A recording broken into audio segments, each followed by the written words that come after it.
이 시간은 경건한 시몬의 찬송이라는 제목으로 말씀을 나누기를 원합니다. 오늘 본문은 아기 예수님과 성전에 거주하는 경건한 시몬이 예루살렘 성전에서 만나는 내용이 기록되어 있습니다. 당시 유대인들은 22절에 기록된 것처럼 아기가 태어나면 정결 예식을 위해서 성전으로 올라갔습니다. 남자 아기가 태어나면 7일 동안의 부정한 기간을 지나고 33일 동안 산혈이 깨끗해지기를 거쳐서 출산 후 40일 정도가 지나면 성전으로 올라가서 정결 예를 드리는 제사를 드렸습니다. 아기 예수님을 출산한 마리아도 그렇고 요셉도 이 내외는 아기 예수를 데리고 예루살렘 성전으로 올라갑니다. 마리아와 요셉이 정결 예식으로 드리고자 하는 제물을 오늘 본문을 통해서 확인해 보시면 산비둘기 둘, 또 집비둘기 둘이었다는 것을 알 수 있습니다. 여러분 24절 말씀 우리 한번 읽어보겠습니다. 24절입니다. 시작. 또 주의 율법에 말씀하신 대로 산비둘기 한 쌍이나 혹은 어린 집비둘기 둘로 제사하려 함이더라. 이렇게 기록되어 있습니다. 그래 정결 예식을 치르기 위해서 이렇게 산비둘기 두 마리 또 어린 집비둘기 둘로 제사를 드리려고 합니다. 그런데 이 당시 보통 사람들이 정결 예식을 드릴 때 그 제물로 삼았던 것은 1년 된 어린 양하고 어린 양 한 마리하고 산비둘기 한 마리 이렇게 보통 드렸습니다. 아니면 1년 된 어린 양 한 마리나 집비둘기 아니면 산비둘기 한 마리 이렇게 드렸거든요. 그런데 양을 드릴 형편이 안 된 사람은 어떻게 드렸냐면 집비둘기 두 마리만 드렸어요. 그 어린 양은 빼고 그 집비둘기 둘이나 산비둘기 둘 쌍을 이렇게 드린 거죠. 그러니까 예수님의 모친이 되고 부친이 되는 마리아와 요셉은 비둘기 한 쌍, 어린 집비둘기 두 마리를 정결 예식으로 제물로 드리려고 했다는 걸 보면 예수님의 부모가 되는 마리아와 요셉의 형편은 아주 가난했다, 아주 살기 힘들었던 것을 우리가 합리적으로 추측해 볼 수 있겠습니다. 예수님께서는 참으로 보잘것없는 미천한 가축의 구유에 나셨고, 그리고 예수님의 부모님의 경제 형편은 아주 일반 수준에도 못 미치는 그런 아주 어려운 상황 속에서 성장을 하셨겠다 하는 것을 볼 수 있겠습니다. 예수님의 부모가 정결 예식을 하고자 예루살렘에 이제 성전에 올라갔을 때 그곳에서 예루살렘 성전에서 늘 거주하면서 경건하게 기도한 시몬은 단박에 알아봤어요. 그 아기 예수를 보자마자 하나님께서 보내시는 구원자이라는 것을 성령에 의해서 직감적으로 알았던 것이죠. 본문 28절과 29절 한번 읽어보겠습니다. 시몬이 고백하는 내용인데요. 28절, 29절입니다. 시작. 시몬이 아기를 안고 하나님을 찬송하여 이르되 주제여 이제는 말씀하신 대로 종을 평안히 놓아 주시는도다. 29절의 의미가 이렇습니다. 이제는 시몬 자신은 자신의 살아있는 이 땅에서 살아있는 동안에 자신이 완수해야 할 사명을 완수했고 이제는 편안하게 눈을 감을 수 있겠습니다. 이런 의미죠. 시몬의 사명은 무엇이었냐 하면 그는 성전에서 경건하게 이 땅에 하나님께서 보내시는 구원자를 기다리는 거예요. 그런데 기다리는데 어디까지 기다리나? 자기 눈으로 볼 때까지 기다리는 거죠. 아기 예수님이 이 땅에 태어날 때까지 성전에서 기도하면서 구원자를 눈으로 볼 때까지 죽지 않고 살아있는 것, 그것이 그의 사명이었습니다.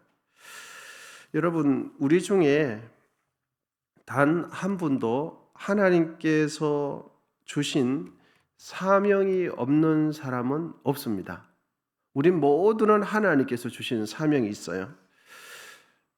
우리가 보통 잘 이해하는 대로 전적으로 주의 일을 전업으로 하는 선교사들이나 목회자들만 사명이 있는 것이 아니라 우리 모두는 다 하나님으로부터 사명이 있어요.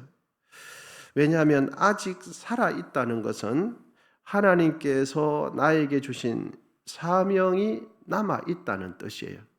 내가 살아있다는 것은 하나님께서 주신 사명이 남아있다는 뜻이죠.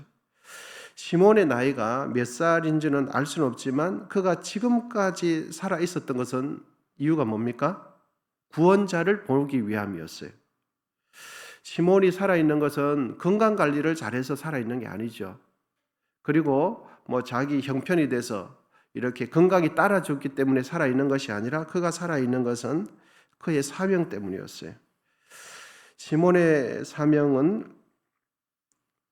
사명을 감당하면서 살았고 사명이 끝나는 날 자신의 사명은 이 땅의 구원자가 자기 눈으로 보는 거죠. 태어나는 것을. 그것이 사명이 완수되어니까 이제 시몬은 기도하기를 하나님 이제 제가 편안하게 눈 감을 수 있겠습니다. 이렇게 사명 완수했다는 그런 고백을 하는 겁니다. 여러분 올 한 해 우리가 살아오는 것은 건강함이 유지되었기 때문이 아니라 나에게 주어진 사명이 있었다는 거예요. 우리가 올 한 해 이렇게 다 살아왔지 않습니까? 왜 살아왔습니까? 건강이 주어져서 산 게 아니에요. 무엇이 있기 때문에? 사명이 있기 때문에 사는 거죠. 그렇다면 올 한 해 지내오는 동안 나는 하나님께서 나에게 주시고 맡기신 사명을 잘 감당했는가 한번 뒤를 돌아보십시다. 그러면서 점검해 볼 필요가 있어요. 우리는 사명의 관점으로 내 인생을 살펴보는 것이 아니라 시간이 주어졌으니까 열심히 한다. 건강이 주어졌으니까 열심히 한다. 건강이 주어지는 하는 한 일을 한다. 이런 식의 내 입장에서 바라보거든요. 뭐든지. 그게 아니고 오늘 시몬은 자기가 살아있는 이유는 이 땅의 구원자가 태어나는 것을 자신의 눈으로 보는 게 이것이 사명이었어요. 그래서 살아있었던 거거든요. 여러분 한 해 동안 우리 자신을 점검 한번 해보십시다. 누가 평가하기 전에 내가 내 양심상 평가해보면 점검해보면 나는 이렇게 직장이 별탈이 없어서 또 건강에 별탈이 없어서 또 이런저런 간에 아직 천국 갈 나이가 아니어서 살아있는 게 아니에요. 연세가 몇 세가 되셨던지 간에 어떤 형편이 되어 있든지 간에 내가 숨을 쉬고 이 땅에 눈을 뜨고 있는 한 나에게 무엇이 있다고요? 사명이 있다는 거예요. 사명이. 어떤 사명이 되었던지 간에 하나님께서 사명을 우리에게 주셨어요. 기도하는 사명을 되었던지 간에 가족들 전도하는 사명이 되었던지 간에 하나님께서 나에게만 주신 이유가 있기 때문에 우리는 살아있는 거예요. 우리 함께 기억하십시다. 우리가 살아야 하는 이유는 사명을 감당하기 위해서입니다. 우리가 2026년도 우리에게 하나님께서 선물로 주시거든 새로운 한 해를 받은 것은 하나님께서 나에게 또다시 올 한 해에 사명을 주시는구나 라고 이렇게 새해를 선물로 받으시면 돼요.